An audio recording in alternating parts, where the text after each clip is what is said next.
Hello folks, today I have come up with a topic which does not match with the name of the chapter. The name of the chapter is magnetic field, but the topic is not concerned with magnetic field. But still we are going to deal with this topic because it often interacts along with magnetic field and it has got effect on movement of charged particles, combined effect actually we have to go through. So our topic today will be effect of uniform electric field on moving charged particles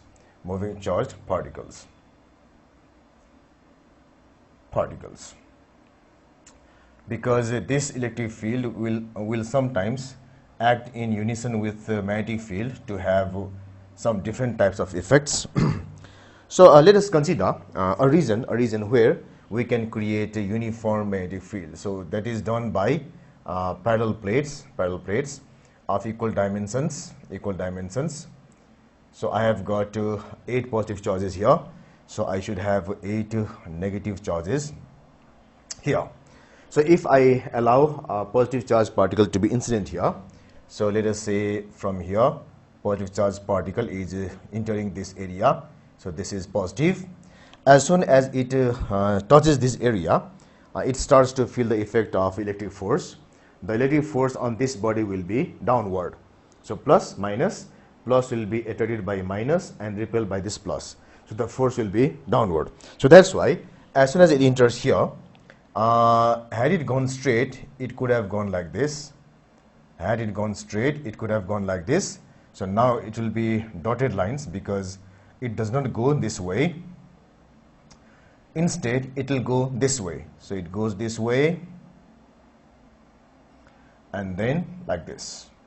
So from here to here, it bends. Because of the electric force, and then it goes straight onwards. So let me exactly separate that area. So this is the area from where bending starts, and this is the area from where bending ends, because from there the electric field ends. Now let me give arrows here. Now our job is to analyze the motion of this thing, so that we can predict where it comes out through. So for that, let me consider that the particle reaches here at certain time, reaches position P. There it has traveled x horizontal direction and y vertical direction. To know its path, I have to find x, I have to find y, and find a relation between them. So that's why it is somewhat similar to the way we deal with projectiles in case of gravity. So in order to study the motion, it is a combined motion in x and y directions, simultaneous motion. So first we have to separate the x and y motions. So if I consider the motion in x direction only, which is horizontal here, so let me write here. So considering horizontal motion only,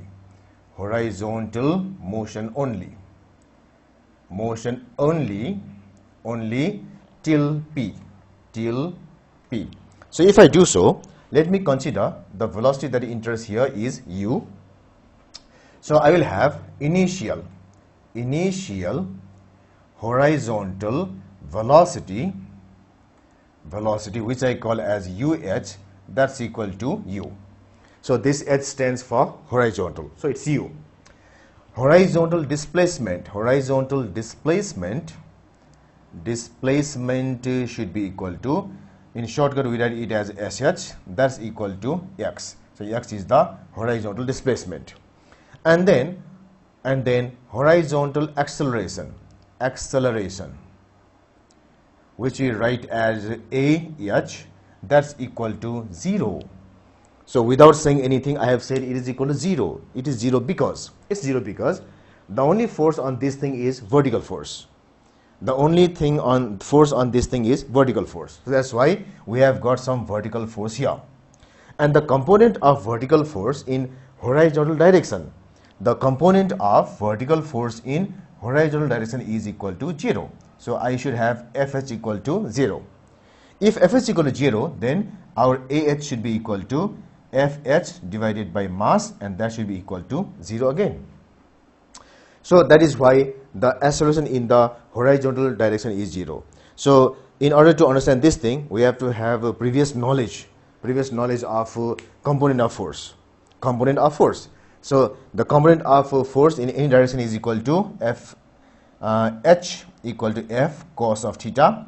So theta is the angle between the directions of Fh and F. If theta is 90 degrees, as in this case, then this component will be 0. So if it is 0, then Ah equal to 0. So this is the reason, that's the reason for this being 0. So if I consider the whole motion now, since I have Sh equal to UH into T plus 1 by 2 AH into T square. If it is so, I will have X is equal to UH is U T plus 1 by 2, this is 0, then T square. So this second term will whole be 0. That's why the only thing remains here is X equal to UT, or I can express it as T equal to X by U. So this will be equation number 1 for me. So this equation relates the time with horizontal displacement as well as horizontal velocity. Also we can say it as initial velocity also. Now let us consider the vertical motion. So if I consider that, then considering vertical motion only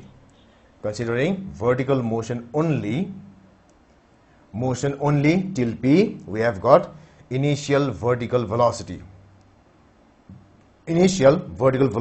equal to, so this is uv here, uv, that's equal to 0. So how come the initial vertical velocity is 0? So because at this time it was not performing any vertical motion. It was just going horizontally, no vertical motion. That's why the vertical velocity at this time equal to 0. So that is 0.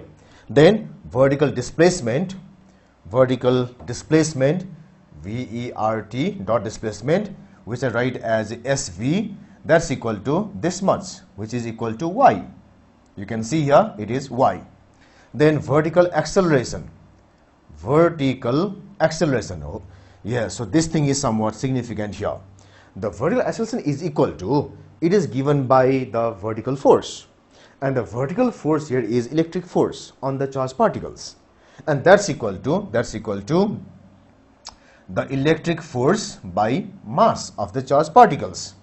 The electric force by mass of the charged particles, and the electric force is equal to QV by D. Q is the charge there, V is the potential difference between the plates, and D is the distance between these plates. So this is D. So it's equal to QV by D and this M as well. So it should be QV by MD, value of vertical acceleration. Now I must have S vertical equal to U vertical into T plus 1 by 2 A vertical T squared. So this will give me SV is equal to Y equal to U vertical is 0 into time plus 1 by 2 QV by MD then T squared. So this first term is 0. So I will simply have QV by 2MD then T squared.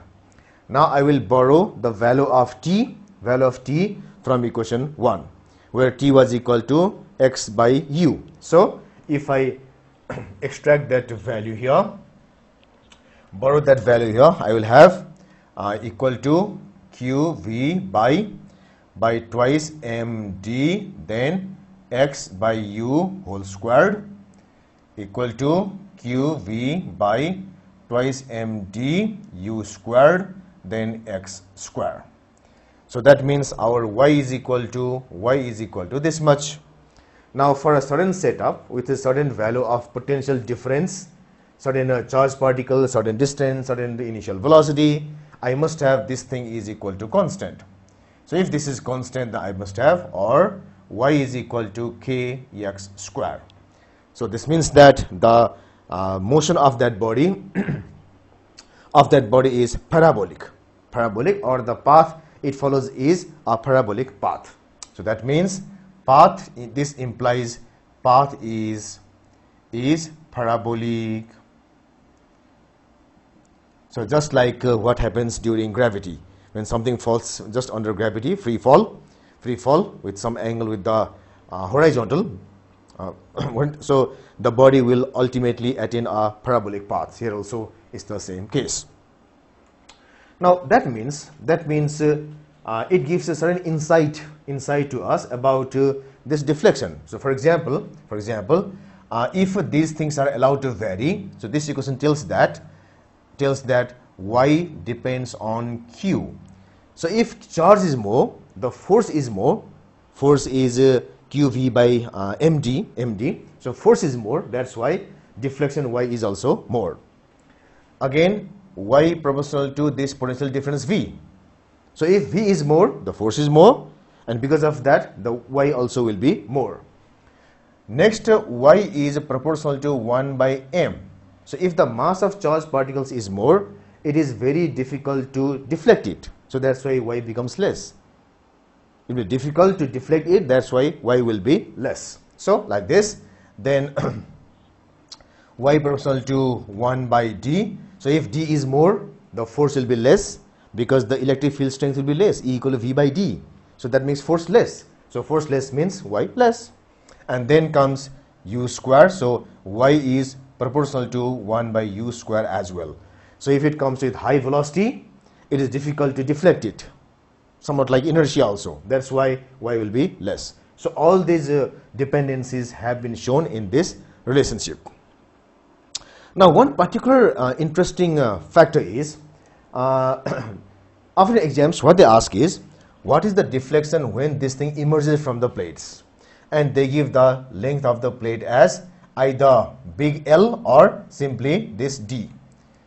They give the length of the plate as d. So in such case, deflection on emerging from the plates,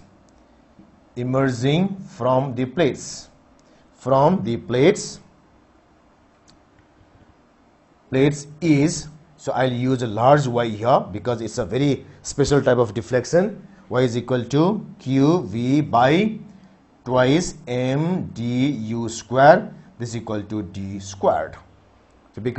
So the deflection here should use the full value of this x, which is equal to d. So this is something that we have to take care about. So this is how a charged particle will be moving in electric field. Actually, as I told in the initial stage also, this does not belong to this chapter, but the electric field in combination with magnetic field can create certain new effects which will be very beneficial to us in studying some other properties. So that's why we are refreshing our knowledge on this. Actually, it should have been done in electric field chapter, and hopefully you should have done also. I also teach the same thing in electric field also and in magnetic field also. In electric field, we go that in detail, as deeper as possible, and here we do that just as a review.